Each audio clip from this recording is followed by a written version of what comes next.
Well,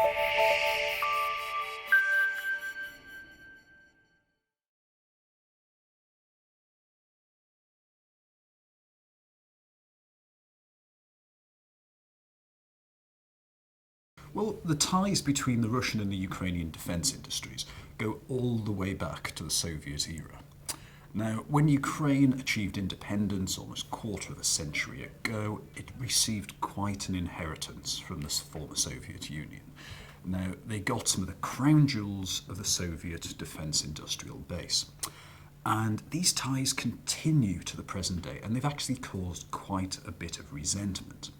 Now, Russian naval assets in the Black Sea are reliant on Ukrainian shipyards for maintenance, repair and overhaul services. Today you'll still find Russian helicopters powered by Ukrainian engines. You'll find gas turbines in Russian naval vessels too. Now, previously Russia has tried to bring some of the Ukrainian assets back under its own control. Well, one thing to remember when we look at the current crisis is that Russia is still Ukraine's biggest defence market for the export of goods and services.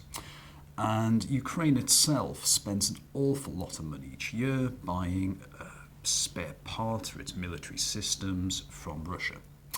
But focusing in on the Ukraine, the Crimea rather, and the south of the country, this is where Ukraine has its defence industrial assets concentrated.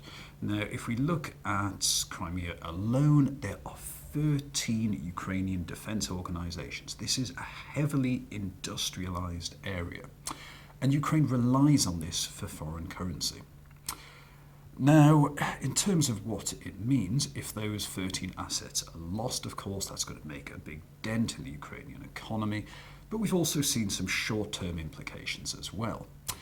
For example, in recent weeks, we've seen Croatian MiG fighter aircraft effectively stranded in Ukraine because it was in there for maintenance and overhaul.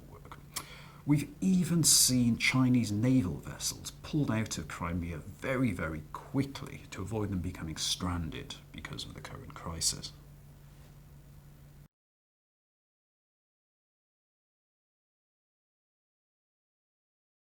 Well, in the longer term for Ukraine, we have to remember that despite not really investing much at all in its defence industrial base, Ukraine is still one of the top 10 defence exporters in the world.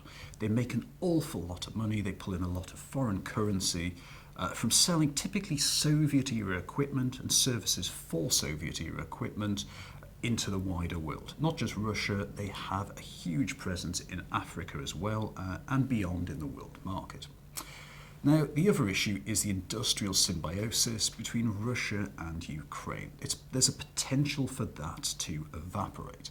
Now, in the past, whenever Russia has tried to bring Kiev on side or to bring them to Moscow's opinion, they've dangled defence industrial cooperation, often in the area of aerospace.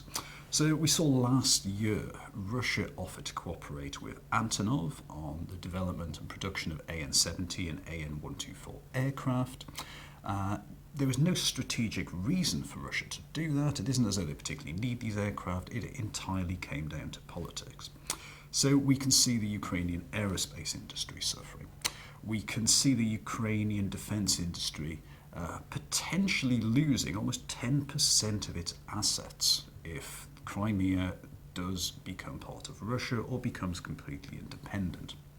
So this is going to make a very big dent in the Ukrainian economy at a time when it can least afford it.